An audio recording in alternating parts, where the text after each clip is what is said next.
Selesailah acara rapat paripurna Dewan hari ini. Selaku Interupsi. pimpinan rapat, Pimpinan, kami interupsi, menyampaikan pimpinan. ucapan terima kasih kepada yang terhormat, para anggota Dewan dan hadirin sekalian, atas ketekunan dan kesabarannya dalam mengikuti rapat paripurna Dewan hari ini. Dengan seizin Saya minta sidang waktu Dewan, pimpinan kami interupsi. perkenankan kami menutup rapat paripurna. Pimpinan, saya minta dengan waktu. ucapan, Pimpinan, mohon maaf, saya minta Rabbil waktu. Alamin. Wassalamualaikum Pimpinan, saya warahmatullahi A432, wabarakatuh. pimpinan. Om Tanti Tanti Om, Namo Buddhaya, salam kebajikan. Ibadallah, usikum wa nafsi bitaqwallahi wa ta'atihi faqad fazal muttaqun. Wa kana mulkuhu 400 sanah. Begitu disebutkan dalam kitab sejarah. Wa kana mulkuhu 400 sanah. Dia berkuasa 400 tahun lamanya. Penguasa tunggal syarqan wa gharban, dari mulai belahan timur dunia sampai ke barat, tunduk dalam kekuasaannya. Lalu kemudian datanglah Nabi penyeru kepada tauhid menghadap penguasa yang hebat, raja segala raja di atas dunia. Menyembahlah kepada Allah. Lalu apa jawabnya? Dengan sombong dan angkuh dia berkata, Arabbun ghairi, Arabbun ghairi, adakah Tuhan lain selain aku? Adakah yang lebih berkuasa di dunia ini selain aku? 400 tahun membuat dia merasa bahwa dia Tuhan. Sampai-sampai keluar dari mulutnya, Arabbun ghairi, adakah Tuhan selain aku? Lalu kemudian apa yang terjadi? Allah subhanahu wa ta'ala mengirimkan ba'udah. Dalam Al-Quran Allah mengatakan tidak malu menciptakan ba'udah, nyamuk. Inna Allah la yastahi ayyadriba masalam ma ba'udah. Allah tidak malu menciptakan seekor nyamuk. Wa ma fauqaha, lebih kecil daripada nyamuk. Apa yang terjadi? Nyamuk itu masuk ke dalam lubang hidungnya, terus ke dalam batang hidungnya, sampai ke otaknya, dan nyamuk itu pun menggigit otak di kepalanya. Lalu kemudian dia mengambil martel memukul-mukul kepalanya, sampai orang-orang di sekelilingnya menyangka dia gila, sampai dia habis usaha, makin sakit, tak dapat dirasakan, tak dapat diceritakan, tak dapat diungkapkan bagaimana rasanya. Dan akhirnya dia pun mati, dicatat dalam sejarah. Dia bernama Namrus. Begitu Allah bercerita tentang orang-orang angkuh dan sombong.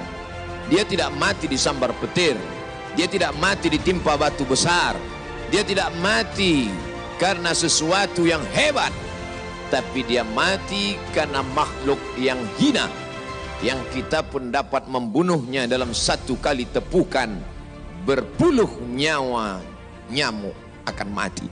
Tapi begitu Allah Ta'ala ingin menunjukkan kesombongan, keangkuhan orang-orang yang merasa dirinya Tuhan, jawabannya adalah kuasa Allah Subhanahu wa Ta'ala.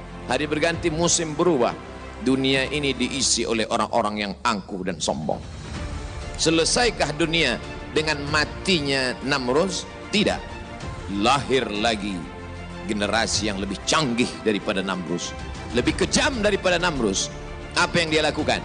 Yuzabbihuna abna'ahum wa yastahyuna nisa'ahum. Lebih sadis daripada Namrus. Anak laki-laki disembelih hidup-hidup, anak perempuan dibiarkan karena tidak melawan. Anak laki-laki yang dia nampak dalam mimpinya akan menarik mahkota kekuasaannya, anak perempuan dibiarkan melahirkan.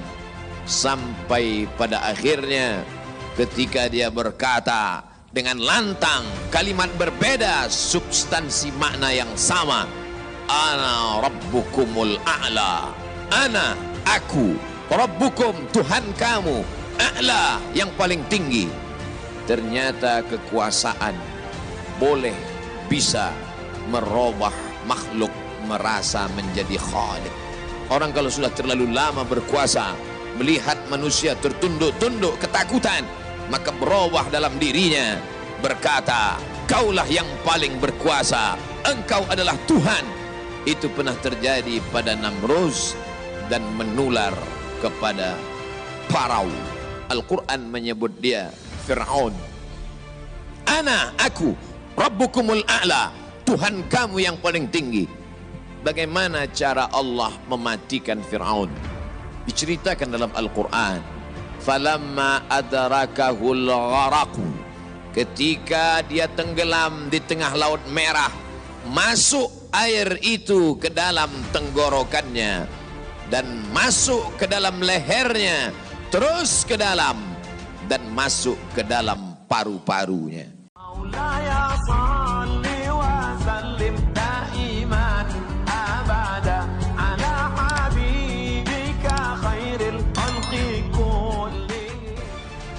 Puan Maharani tolak interupsi saat Teluk Palu RUU Ibu Kota Negara. Sidang paripurna DPR hari ini resmi menyetujui rencana Undang-Undang Ibu Kota Negara atau RUU IKN.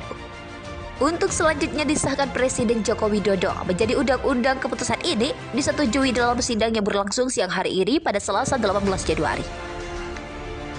Sidang diawali dengan pembacaan laporan oleh Ketua Partai Khusus RUU IKN Ahmadul Kurnia. Ahmad menyebut 8 fraksi menerima hasil pembahasan RUU IKN untuk dilanjutkan ke sidang paripurna. Sementara satu fraksi yaitu Partai Keadilan Sejahtera atau PKS menolak hasil pembahasan RUU IKN dan menyerahkan pada sidang paripurna. Setelah itu barulah Ketua DPR Puan Maharani yang memimpin sidang meminta persetujuan anggota sidang terkait RUU ini. Mayoritas anggota sidang pun menjawab setuju dan Puan mulai mengangkat palu untuk siap diketok. Tapi ada salah satu anggota sidang yang langsung menyela via mikrofon.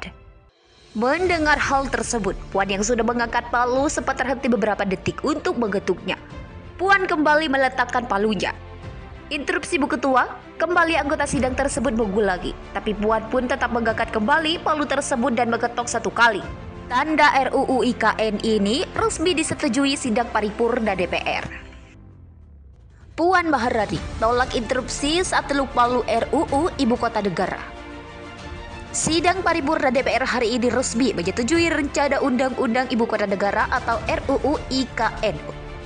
Untuk selanjutnya disahkan Presiden Joko Widodo menjadi undang-undang. Keputusan ini disetujui dalam sidang yang berlangsung siang hari ini pada